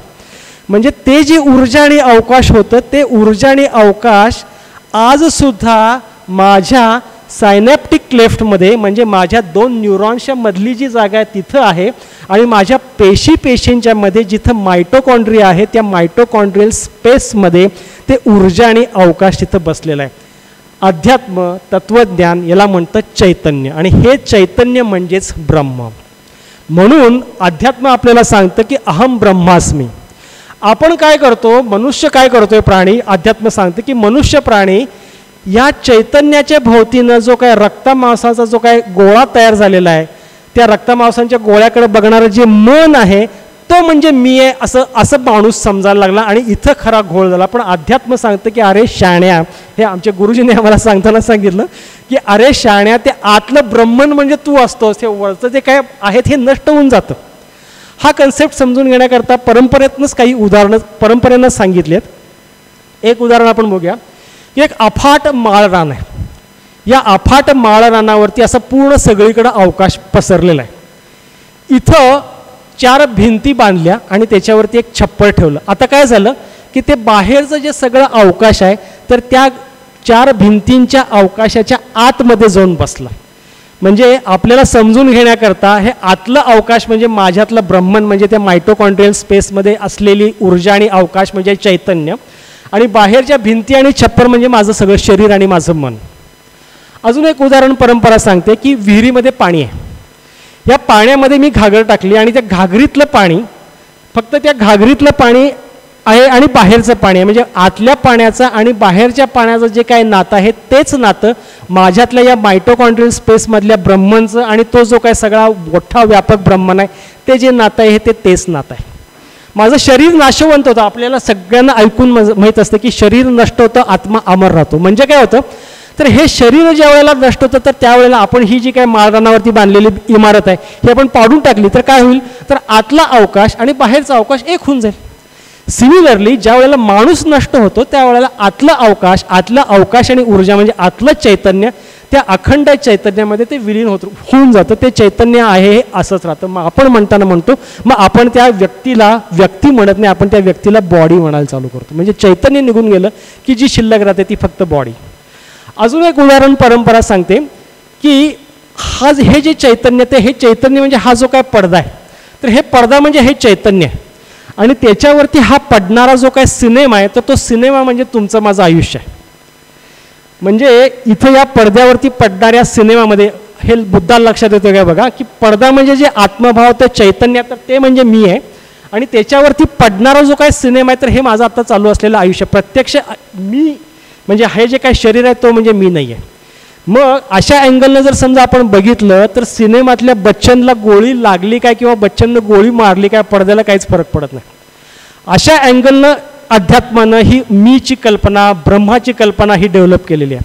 किंवा अजून एक सोपं उदाहरण म्हणजे बल्ब म्हणजे माझं शरीर आणि त्यातली इलेक्ट्रिसिटी म्हणजे ते आतलं चैतन्य ब्रह्म आत्मा परमात्मा हे सगळे आपण सुरुवातीला समजून घेताना एकाच अर्थानं घ्यायचं नाही तर मग खूप घोळ होत जातो.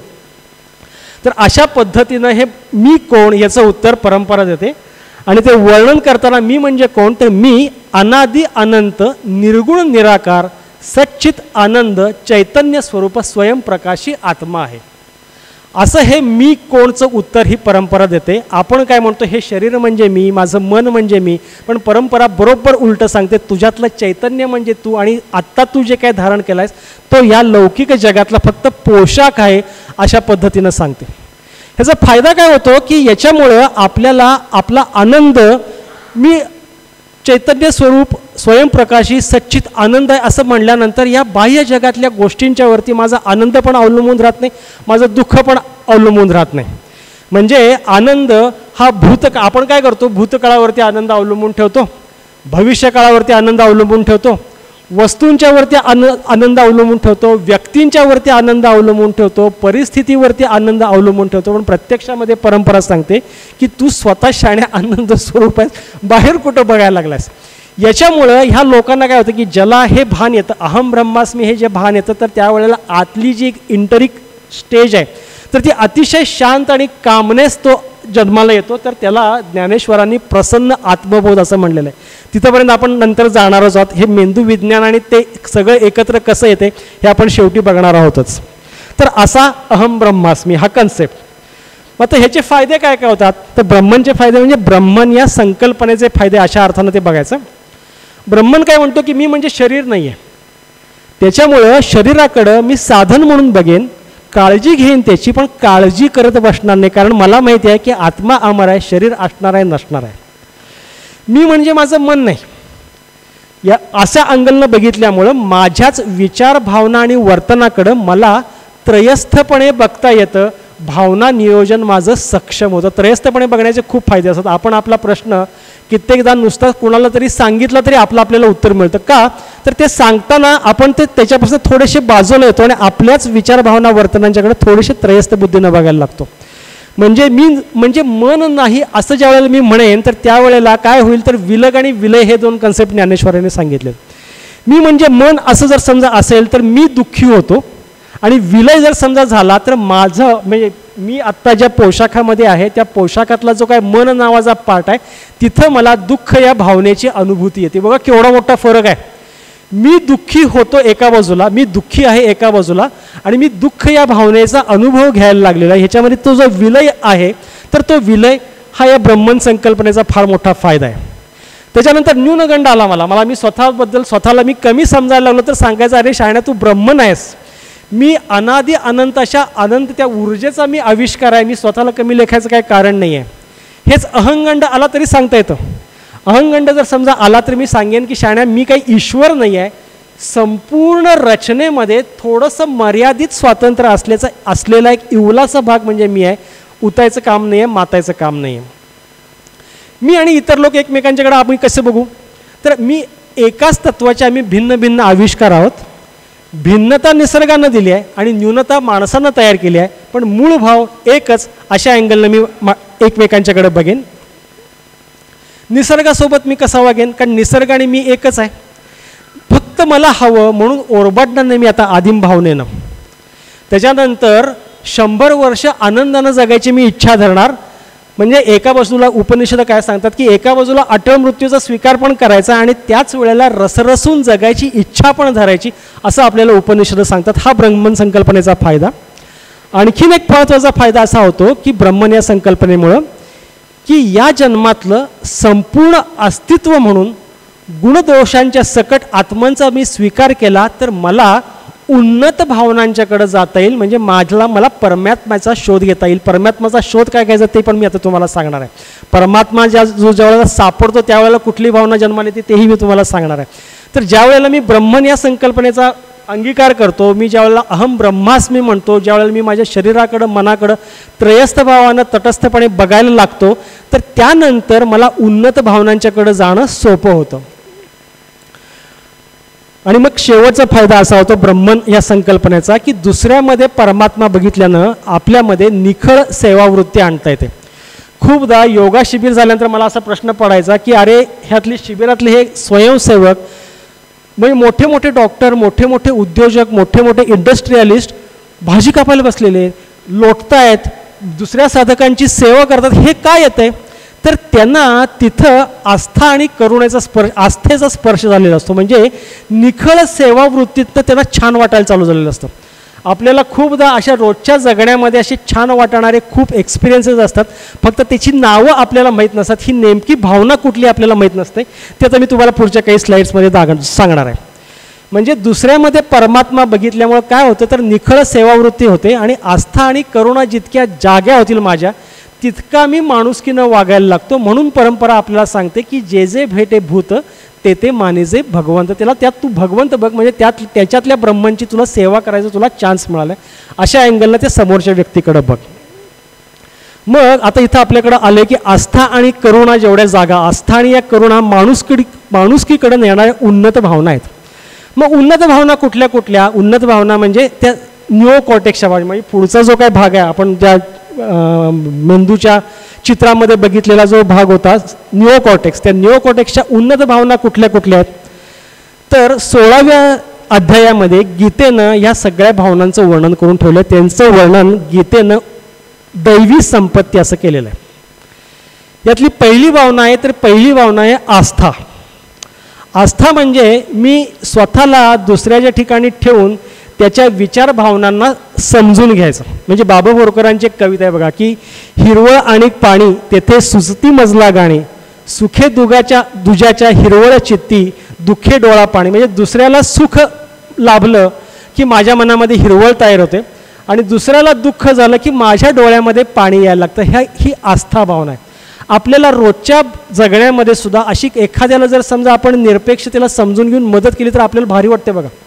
तर इथं ही आस्था भावना खूप असते. त्याच्यानंतर दुसरी भावना आहे उन्नत भावना दैवी संपत्तीतली, ती आहे करुणा. जिथं जिथं वेदना आहे, जिथं जिथं विषमता आहे, की तिथं तिथं ही करुणा जन्माला येते.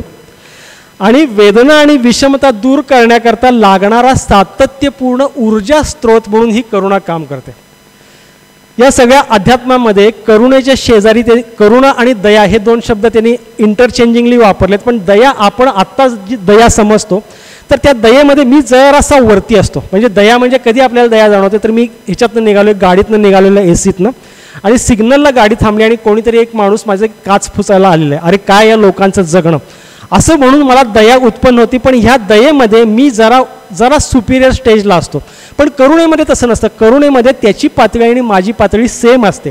आणि ह्या करुणेमध्ये वेदना आणि विषमता दूर करायची भयंकर ताकद असते. आणि करुणेचा विस्तार, करुणेचा परीख हा सतत वाढता असतो. म्हणजे आपण उदाहरणं बघताना करुणेचं क्लासिक एक्झाम्पल म्हणजे मदर तेरेसा किंवा बाबा आमटेंचं अख्खं आयुष्य जर समजा बघितलं तर त्याच्यामध्ये आपल्याला करुणा अगदी छान शिकायला मिळते. त्याच्यानंतर पुढची महत्त्वाची भावना दैवी भावना आहे तन्मयता. तन्मयता म्हणजे काय, तर प्रोसेसमध्ये इतके मला सॅटिस्फॅक्शन, एखादी गोष्ट मी करत असताना त्यामध्ये मी इतका तल्लीन झालेलो आहे की मी आणि ती प्रक्रिया कधी वेगळी राहिलेलीच नसते. असं जर समजा झालं तर आपल्याला कित्येकदा असा अनुभव येतो की अरे हे कसं झालं माझ्याकडनं, मला कळलंच नाही. म्हणजे मला कळलंच नाही हे ज्या वेळेला आपल्याला होतं त्यावेळेला ती कृती खूप छान झालेली असते. आणि त्याच वेळेला त्यातला जो संकुचित मी भाव आहे, मी तो गळून पडलेला असतो. मी त्या तन्मय इतका त्या कृतीमध्ये, त्या क्रियेमध्ये, त्या प्रक्रियेमध्ये इतका तन्मय झालेला असतो की तिथं मला तन्मयता ही भावना अनुभवाला आलेली असते. म्हणजे एका अर्थानं मी ज्यामध्ये ईश्वर बघतोय त्याचीच ही अनन्य भावानं केलेली पूजा असते. त्याच्यानंतर खालची भावना आहे समर्पणाची. समर्पण म्हणजे डिझोल्युशन. जिथं ध्येयामध्ये, कामामध्ये, नात्यामध्ये मी विरघळून जातो ती भावना म्हणजे समर्पणाची भावना. म्हणजे आपल्याकडं आरती आहे बघा, सगळ्या आरत्यांच्या मध्ये ज्या भावना आहेत ना, तर ह्या सगळ्या निओकॉर्टिकल टच दिलेल्या भावना आहेत. मितूपणाची झाली बोळवण, याच्यामध्ये समर्पण आहे. समर्पण म्हणजे एखाद्या गोष्टीमध्ये पूर्ण वाहून देणं, पूर्ण झोकून देणं, आणि ते करताना मी माझं स्व विसरून जाणं. स्व विसरलो आणि हे कधी होतं, मी विसरणं कधी होतं, जर समजा एखादी मी करत असलेली गोष्ट व्यापक ध्येयाला, व्यापक म्हणजे आपण सगळे ह्या ध्येयाला जोडलेली जर समजा असेल तर मग तो मी विसरून जातो आणि मग उन्नत भावनेचा स्पर्श आपल्याला होतो. तर अशा पद्धतीनं आपल्याला ही भावना समजून घेता येते. त्याच्यानंतरची भावना आहे नम्रता म्हणजे ह्युमिलिटी. नंतर आहे कृतज्ञता. कृतज्ञता म्हणजे ग्रॅटिट्यूड. म्हणजे जिथं आयुष्यामध्ये आपण जिथं आहोत त्याच्यामध्ये कितीतरी जणांचा हातभार लागलेला याची सतत जाण ठेवायची. फॉर एक्झाम्पल आपल्याला रिअल लाईफमध्ये कसं अप्लाय करता येईल हे, आणि ह्या भावनांचा जाणीवपूर्वक सराव करायला लागतो बरं का. तर ह्या भावना आपल्या चांगल्या डेव्हलप होत जातात. म्हणजे आपण झोमॅटोवरनं काहीतरी मागवतो आणि येणाऱ्या डिलिव्हरी देणाऱ्या माणसाला आय कॉन्टॅक्टसुद्धा करत नाही, आपण ते असं घेतल्यासारखं घेतो आणि आत निघून जातो. तर इथं आपल्याला ही कृतज्ञता ही भावना जाणीवपूर्वक त्याचा सराव करता येईल की हे आपल्यापर्यंत येण्यामध्ये किती जणांचा हातभार लागलेला असेल हे जर समजा आपण भाव मनामध्ये ठेवला तर तिथं आपल्याला कृतज्ञतेचा एहसास होऊ शकतो. त्याच्यानंतर पुढची भावना आहे निरपेक्ष त्याग. निरपेक्ष त्याग म्हणजे अल्ट्रुइझम. म्हणजे देवाणघेवाण नसलेली मदत, कुठलीही अपेक्षा न धरता केलेली मदत, ही रिअल लाईफमध्ये दिसताना कशी दिसते बघा. अपघातामध्ये ओळख नाही पाळख नाही माणसं येतात आणि मदत करतात आणि मग नंतर तो माणूस म्हणतो की तुमच्या रूपात देवच धावून आला. त्यानं काहीही अपेक्षा धरलेली नाही तुम्हाला मदत करताना. तर हा जो निरपेक्ष त्याग आहे, पण आपलं काम सोडलं, आपले रिसोर्सेस वापरले, आपलं पेट्रोल वापरलं, तुला उचलून नेऊन हॉस्पिटलमध्ये ठेवलं, हा सगळा जो निरपेक्ष त्याग आहे तर त्याला आपण म्हणतो की तुमच्या रूपामध्ये देवच आपल्याला भेटला. त्याच्यानंतर पुढची भावना आहे निर्मळता, म्हणजे ट्रान्सपरन्सी. आत एक बाहेर एक असं काही नाही. अदंभ म्हणजे माझ्या वागण्या बोलण्यामध्ये हिपोक्रसी नाही, अंतर नाही. त्याच्यानंतर महत्त्वाची भावना येते क्षमा, जी आपल्याला वर्षानुवर्ष करणं जमत नाही. आपले 25-25, 30-30 वर्षाचे इमोशनल अकाउंट क्लोज का झालेले नसतात तर आपण त्या व्यक्तीला क्षमा केलेली नसते. क्षमा म्हणजे फॉरगिव्हनेस. माणसं मूर्खासारखी का वागतात तर अज्ञान, तीव्र भावना, पूर्वग्रह किंवा मूर्खपणाचं वागणं ह्याच्यामुळं माणसं चुकीचं वागलेली असतात. मग तो जसा चुकीचा वागलेला असतो तसा मीही चुकीचा वागलेला असतो ह्याचं भान पहिल्यांदा यायला पाहिजे. मला स्वीकारतो एखादी चूक केल्याबद्दल, पण त्याची चूक मी स्वीकारत नाही. म्हणजे सुरुवातीला जो सहज सहवास तुम्हाला सांगितला होता बघा, त्या सहज सहवासाला जर समजा जायचं असेल, आपला इतरांच्या बरोबरचा सहज सहवास का जातो तर आपण त्याला क्षमा केलेली नसते. मग क्षमा करणं कधी शक्य होईल तर त्याचा आम्ही ज्यावेळेला अनकंडिशनली ॲक्सेप्ट करेन, त्याला विना अट ज्या वेळेला मी स्वीकारेन त्यावेळेला आपोआप तिच्यामध्ये क्षमा येऊन जाईल. म्हणजे मी जसा अपूर्ण आहे तसा तोही अपूर्ण आहे, हे जगसुद्धा अपूर्ण आहे, यांना मी अटींच्या शिवाय स्वीकारतो असं ज्या वेळेला होईल तर त्यामध्येच क्षमा येऊन जाईल. त्याच्यानंतर आहे निग्रह आणि संयम. निग्रह आणि संयम कधी वापरतात की ज्या वेळेला प्रोवोकेशन असूनसुद्धा ज्या वेळेला मी वापरतो. म्हणजे एखादा व्यसनी आमचा मित्र ज्या वेळेला व्यसनातनं बाहेर पडतो आणि मित्रांच्या बरोबर बारमध्ये जातो, तिथं सगळं उपलब्ध आहे पण त्यावेळेला नाही म्हणणं हा खरा संयम. तर ज्या वेळेला पेशन्स इन्स्पाईट ऑफ प्रोवोकेशन असतो तर त्यावेळेला आपण तो निग्रह आणि संयम वापरला असं म्हणायचं. त्याच्यानंतर पुढची भावना ही सहिष्णुतेची भावना आहे. सहिष्णुता म्हणजे थॉटफुल टॉलरन्स. आपल्याला युजली सहिष्णुता ही दोन समाजांच्या मध्ये सहिष्णुता असायला पाहिजे वगैरे अशी सहिष्णुता ऐकून माहीत असते, परंतु प्रत्यक्ष नात्यामध्ये सुद्धा सहिष्णुता आपल्याला अंगीकारायला पाहिजे. सहिष्णुता नात्यातली काय म्हणते की माझ्यापेक्षा बाबा तुझा दृष्टिकोन वेगळा असू शकतो ते मला मान्य आहे, माझ्यासारखाच तुझा दृष्टिकोन असायला पाहिजे असा माझा अजिबात आग्रह नाही आहे. हा जो काय झाला तर तू तुझं मत तुझ्यापाशी ठेव, मी माझं मत माझ्यापाशी ठेवतो, असं ज्या वेळेला होईल तर त्यावेळेला मी समोरच्या व्यक्तीबरोबर सहिष्णुपणे वागलो असं होईल. आणि ह्या सगळ्या भावनांचा ज्या वेळेला मला सातत्यपूर्ण सराव व्हायला लागतो, ह्या सगळ्या भावना माझी सहज वृत्ती होऊन जाते, त्यावेळेला मला कैवल्याचा स्पर्श होतो. कैवल्य म्हणजे ह्या सगळ्या उन्नत भावनांच्या मध्ये या दैवी संपत्तीमध्ये कळसाची भावना म्हणून परंपरेनं सांगितली आहे. The bliss of oneness. The bliss of oneness म्हणजे काय तर सुख कसं असतं की सुख मिळवणं, उपभोगणं, मालकी बाह्य गोष्टींच्यावरती अवलंबून असतं. परंतु या आपल्या ब्लिसकडे जायचं असेल, कैवल्याकडे जायचं असेल तर आपल्याला सुखाकडनं आनंदाकडे जायचं आहे. म्हणजे बाह्य गोष्टींच्यामध्ये सुख शोधण्यापेक्षा विचारांच्यामध्ये, ज्ञानामध्ये, छंदामध्ये हे आपल्याला आनंद शोधायला पाहिजे.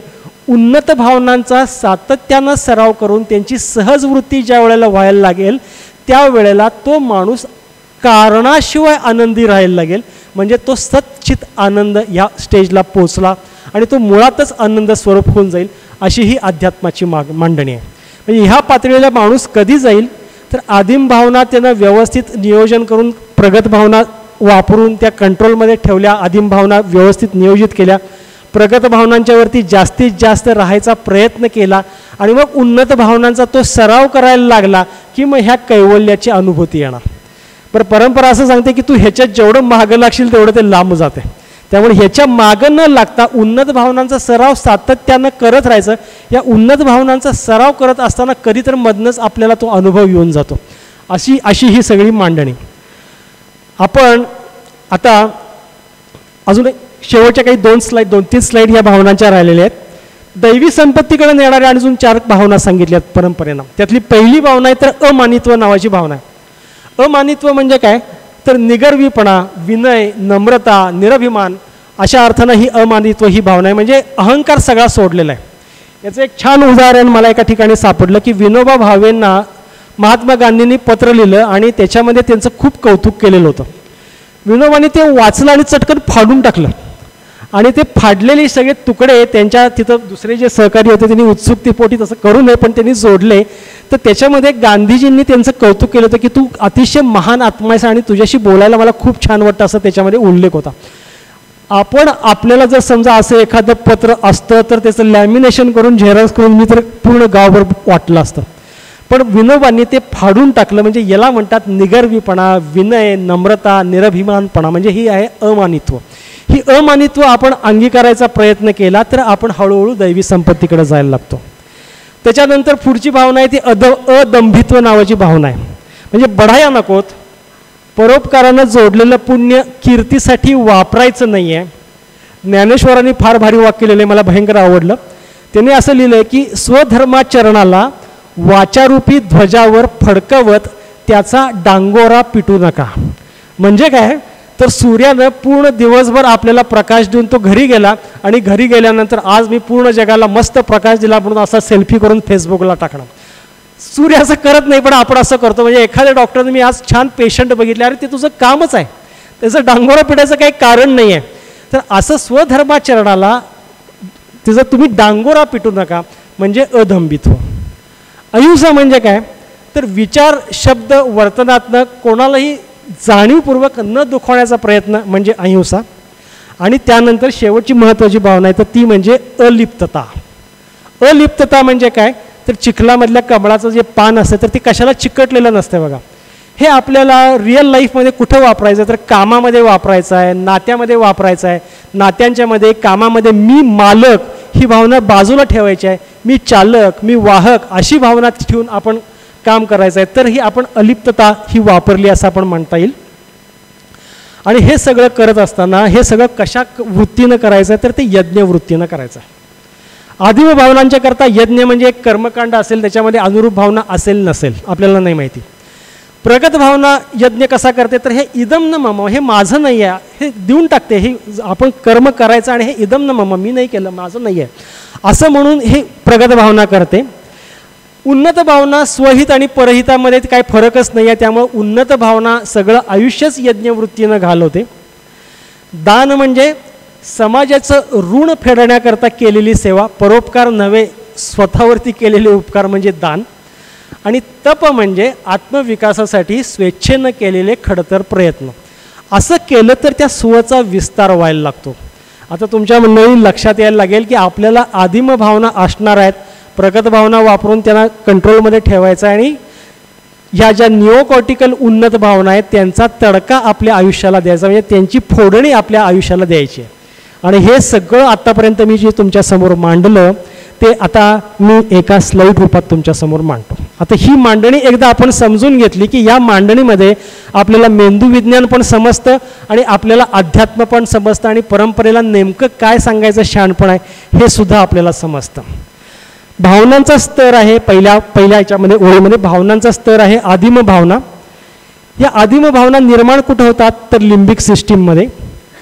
याची वृत्ती कशी असते तर स्वकेंद्रित. याचं वर्तन कसं असतं की संकुचित, फक्त मी, स्वार्थी मी येतो. याला परंपरा नाव देते. यातल्या जो काय अडकलेला, माझ्यात अडकलेला ब्रह्मन आहे त्याचं नाव आहे जीवात्मा.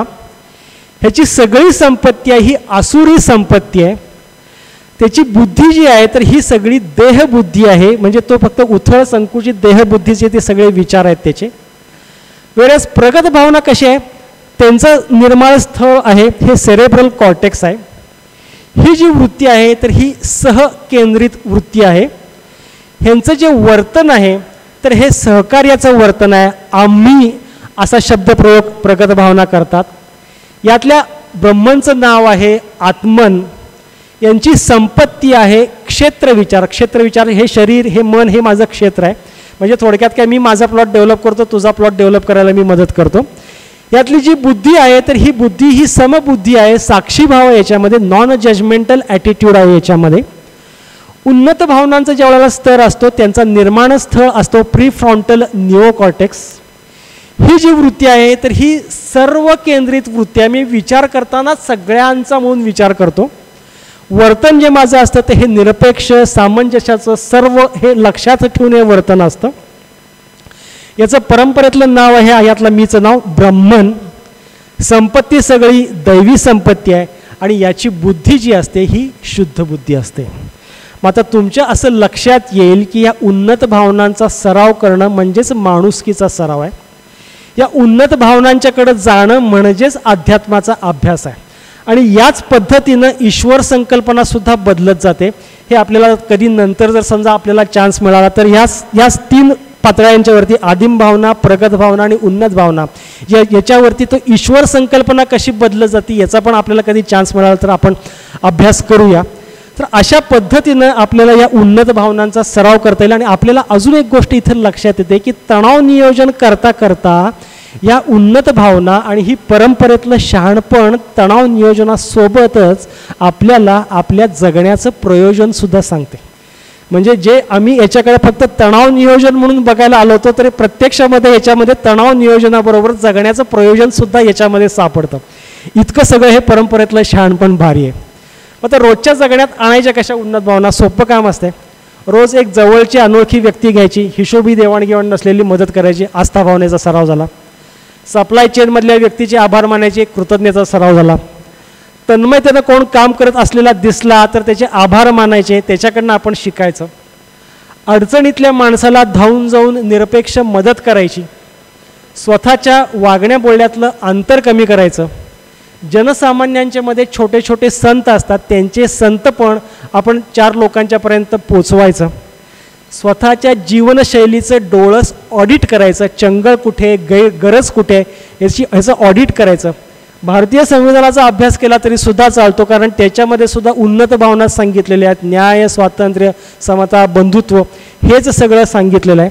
त्यामुळे एंड करताना, व्याख्यानाचं एंड करताना मी स्थितप्रज्ञाचं वर्णन करणाऱ्या एका श्लोकानं वर्णन करतो. म्हणजे सगळा क्रक्स एका श्लोकामध्ये आलेला आहे. तो श्लोक असा आहे की सत्संगत्वे निसंगत्वम, निसंगत्वे निर्मोहत्वम, निर्मोहत्वे निश्चलतत्वम, निश्चलतत्वे जीवनमुक्ती. सत्संग करायचा म्हणजे काय तर चांगल्या विचारांच्या संगतीत राहायचं. याच्यातनं काय होतं, तो निसंगपणा जन्माला येतो, म्हणजे निसंगपणा येतो, अलिप्तता येते. निसंगत्व ज्या वेळेला येतं तर त्यावेळेला निर्मोहत्व येतं. मोह म्हणजे काय तर अविवेकी विचारांची वादळ म्हणजे तो मोह असा अर्थ आहे. एकदा ती शमली, विवेकी विचार एकदा गेले की मग निश्चल तत्वाचा स्पर्श होतो. निश्चल तत्व म्हणजे अहम ब्रह्मास्मी, मी ब्रह्म आहे, बाकी सगळी माया आहे.